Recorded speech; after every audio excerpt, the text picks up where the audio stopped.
aos céus, eu sei que lá estás. Se eu mergulhar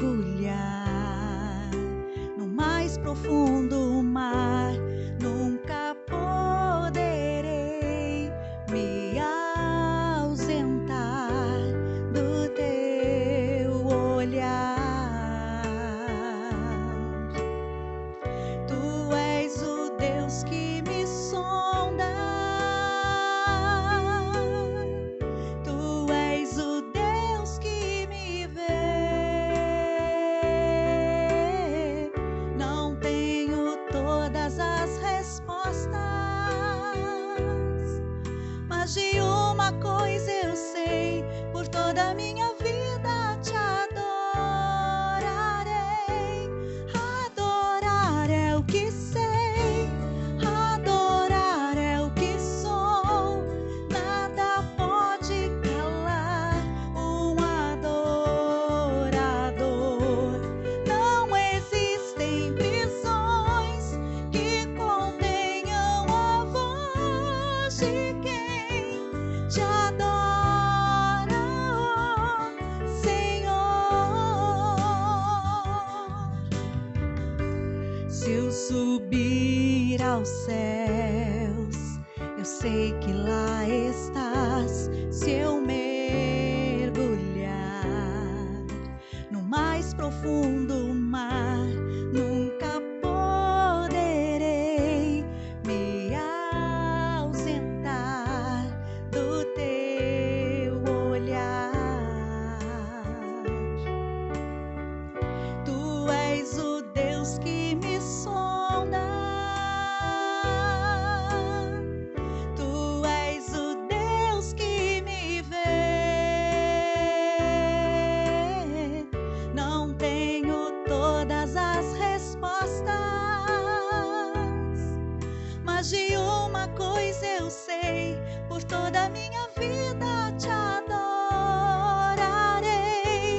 Adorar é o que sei, adorar é o que sou.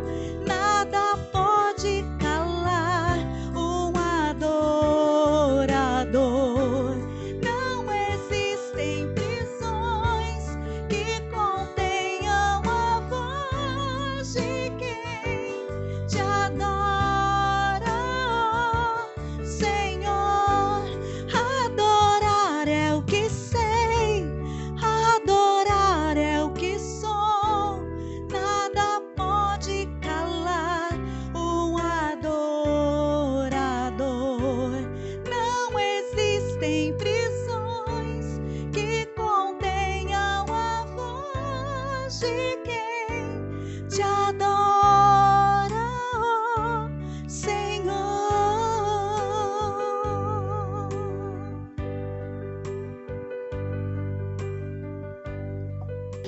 Louvado seja o Senhor. Seguindo a linha de raciocínio da mensagem anterior, hoje a segunda parte dela, falamos aqui sobre o sistema reticular de ativação, algo que atua no nosso cérebro, né?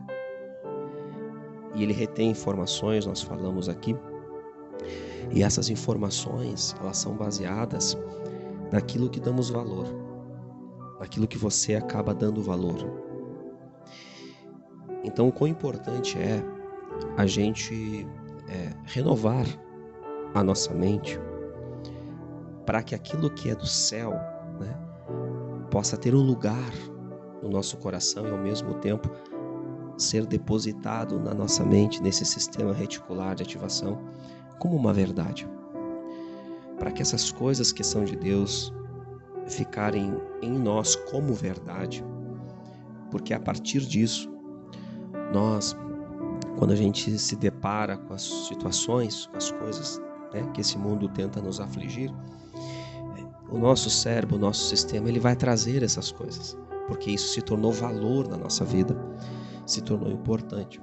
Eu citei aqui no outro dia o Salmo 119, versículo 105, você pode ler depois. Eu citei o Jeremias 29:11, falando que Deus diz aqui nessa escritura que Ele tem um plano bom para nós, O plano dele não é um plano de desgraça, não, é um plano de bênção, diz a Escritura Sagrada. Também eu citei aqui Provérbios 16:3, que diz: peça a Deus que abençoe os seus planos e eles darão certo. Eu citei aqui Mateus 11, 28 e 29, o convite de Jesus para que ele diz: quer ter descanso para a vossa alma? Seja o meu seguidor, Jesus diz ali. Então ele disse: aprendam de mim. Olha como Jesus vai trazendo o segredo. Ele vai dizendo: aprendam de mim, que sou manso e humilde de coração, e vocês vão encontrar descanso para a alma. Como eu encontro descanso para a alma? Jesus responde: aprendendo de mim, ele falou. Então perceba que para a gente mudar o nosso sistema, a nossa mentalidade, a gente tem que se dedicar a alguma coisa diferente. E aqui o diferente do contexto mundo que a gente fala é a gente parar de se dedicar tanto às coisas que o mundo trazem de informações, e a gente começar a olhar para o que Jesus traz de informação e ter essas informações como verdade.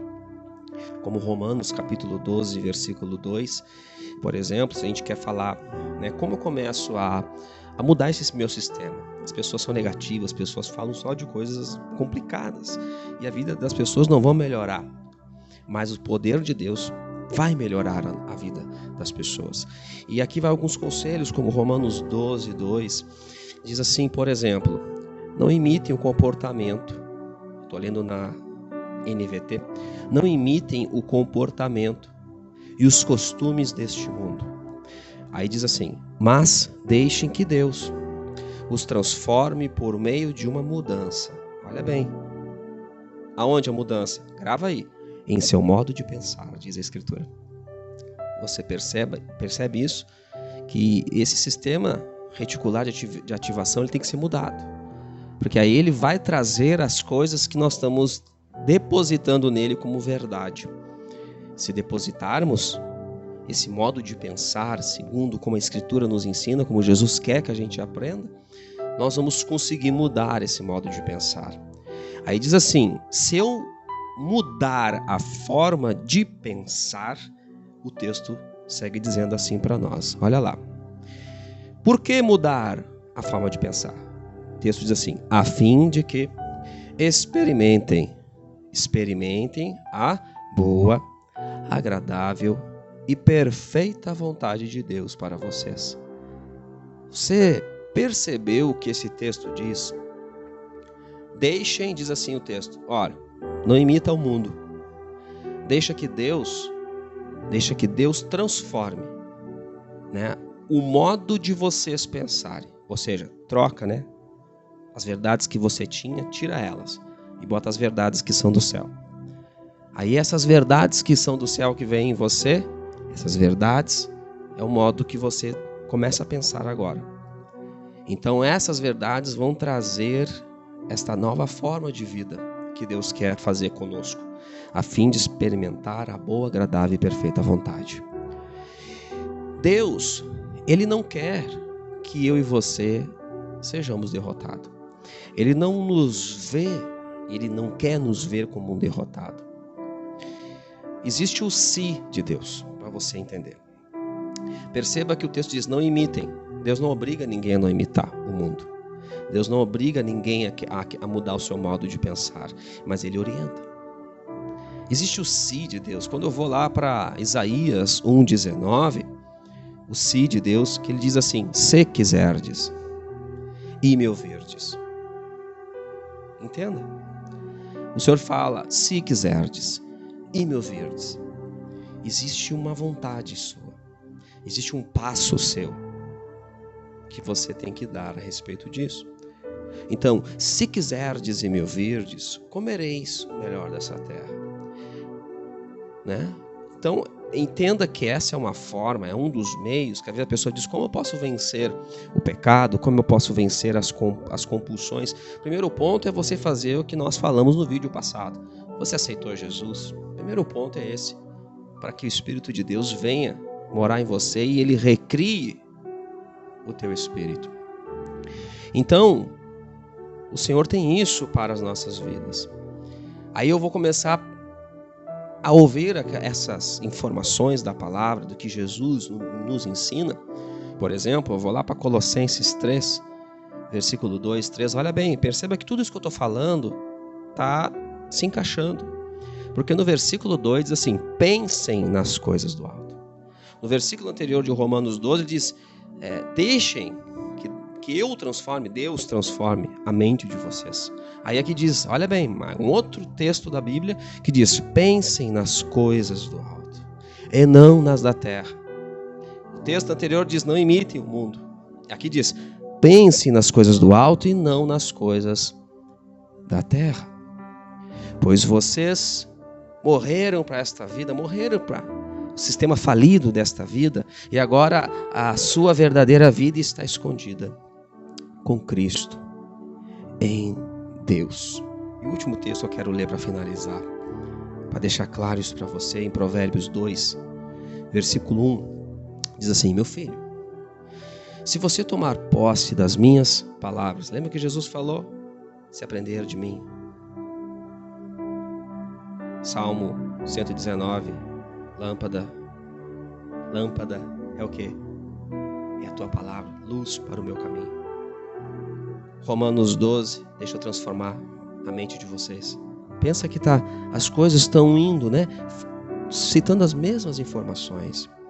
Meu filho, se você tomar posse das minhas palavras e guardar em seu coração, olha bem, terá ouvidos capazes de perceber a verdadeira sabedoria e um coração pronto a receber discernimento. Se você clamar por entendimento e discernimento, versículo 3, versículo 4, se procurar a sabedoria como se procura a prata e a buscá-la como quem busca um tesouro escondido, está falando de esforço, de vontade, né? De realmente se colocar para fazer isso, então você certamente entenderá o que significa temer ou honrar, reverenciar ao Senhor. Achará o conhecimento de Deus, diz aqui o texto. Então deixa essa informação para você. Deixa essas informações, porque com base nelas você vai conseguir mudar a sua mentalidade. E aí a sua mente vai trabalhar em favor de você. Porque o depósito que você colocou no seu coração é celestial. E ao mesmo tempo, esse depósito você vai inundando o seu sistema reticular de ativação da tua mente. E aí você vai viver essas bênçãos. Desejo e digo as bênçãos do Senhor sobre a sua vida em Cristo Jesus. Que você tenha um ano de mudança, de grandes bênçãos e vitórias. Que você triunfe sobre as suas dificuldades. Declaro isso sobre a sua vida. Fique na paz do Senhor e Deus o abençoe.